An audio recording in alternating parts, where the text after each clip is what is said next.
e agora nós estamos aqui no Centro de Administração da Santa Casa de Franca. Hoje vamos falar com a Nancy, ela que é da Comissão de Transplantes da Santa Casa de Franca, sobre uma campanha que começou agora, que é a campanha de doação de órgãos, conscientização, né, Nancy? Queria que você explicasse pra gente um pouquinho. Olha, Anderson, essa campanha é uma campanha extremamente importante, né? E a gente desenvolve essa campanha especificamente no mês de setembro, viu? Porque setembro é um mês que a gente tem que conscientizar as pessoas a respeito da doação de órgãos, né? Porque a doação de órgãos significa, na realidade, salvar vidas, né? Dar esperança para quem já não tem mais nenhuma, né? Para fazer uma retomada da sua rotina, da sua vida diária. Então, esse mês de setembro é um mês importante para a gente falar isso para as pessoas, para levar essa conscientização. Até porque eu acho que quando a gente fala sobre esse assunto de doar órgão, as pessoas ficam um pouco com medo, não é, Nancy? Justamente. Esse é um assunto que ele lembra muito morte, né? Sim. E ninguém gosta de falar de morte, você não concorda? Concordo. Isso aí é um assunto que traz assim, muitos sentimentos ruins. Mas a gente tem que procurar enxergar, Anderson, o outro lado da questão, né? O lado de poder proporcionar para alguém alguma esperança de viver, né?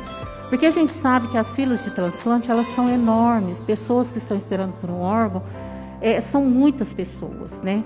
Esse ano a gente fez um levantamento. Sim. E com dados atualizados lá da BTO, que é a Associação Brasileira de Transplante de Órgãos, a gente chegou assim, com um número de 37 mil pessoas em todo o país esperando por um transplante de órgãos. E só no estado de São Paulo nós chegamos a quase 16 mil pessoas esperando por um órgão. Então, assim, é muita gente mesmo, e nem sempre a oferta aliás, nunca a oferta consegue suprir essa demanda, né? Nancy, e Franca, você tem os números quando se fala assim nessa questão de doação de órgãos, ou pessoas que estão esperando para receber? Olha, Anderson, essa estatística, especificamente aqui da cidade de Franca, a gente não tem os dados atualizados. Certo. A gente tem os dados, assim, falando assim, no estado de São Paulo. Sim. Como um todo. Porque existe um cadastro técnico único, e esse cadastro técnico único vai por estado, né? Entendi. E quando a gente fala em doação de órgãos, em oferta dos órgãos, eles englobam o estado de São Paulo todo. Mas, por exemplo, a gente sabe que o rim é um órgão que tem mais necessidade de transplante.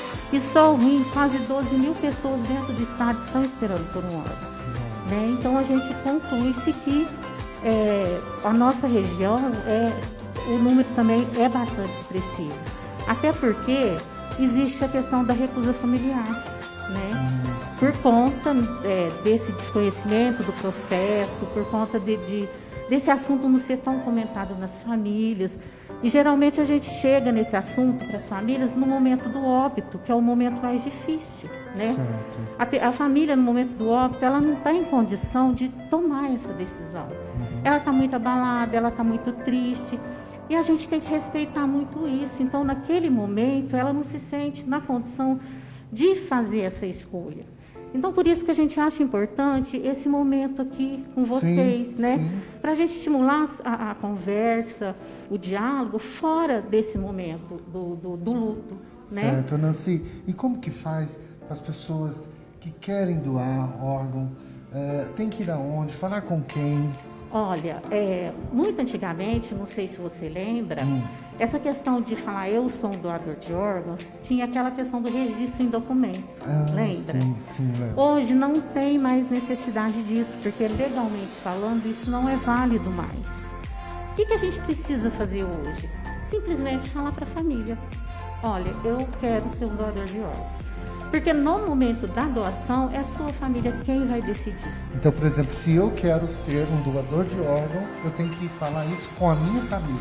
Sim, com a tua família. Porque no momento da doação, é a sua família quem autoriza. Entendi. E assim, a família quem decide. Tá? Você pode ser até um doador de órgãos. Mas se no momento da doação, a sua família não concordar, a doação não acontece. Bom, eu acho que esclarecemos um pouco dessa campanha de doação de órgãos que acontece neste mês, agora de setembro, na nossa Santa Casa de Franca, né, Nancy? Isso, justamente. Muito obrigada pela oportunidade de a gente estar tocando num assunto tão importante como é esse assunto da doação de órgãos. Tá certo. Tá Obrigado bom? a você e nós continuamos aqui.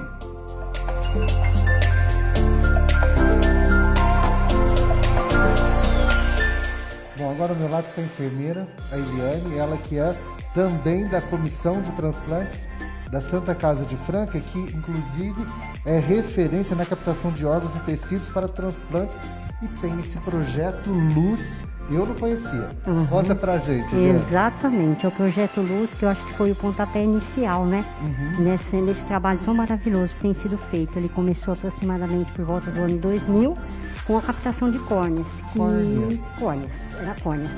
E depois foi atrelado à doação de órgãos. Porém, agora, nesse momento da pandemia, nessa situação toda, a captação de córneas ela está suspensa quando ocorre a morte de coração parado, certo? Que é o PCR, o paciente morre de um infarto, né, de qualquer outra coisa que ele venha morrer assim de imediato, está suspensa. Porém, o que a gente assim tenta sensibilizar e informar a família, que mesmo diante dessa situação, na doação de órgãos, pode ser feita a doação de córneas. E por quê? Porque no momento que a família diz o sim para os órgãos, então é enviado um teste para Ribeirão para ser realizado lá, e diante da negativa da Covid, pode-se sim doar as córneas. Né? Então a gente trabalha incessantemente, né, voltado para a captação tanto de órgãos como de córneas. E isso também é um assunto que deve ser falado com a família. Sim, é o mesmo processo da doação de órgãos. Certo. Quando é córnea, quando for somente a captação de córneas, então a gente aborda a família logo após a morte.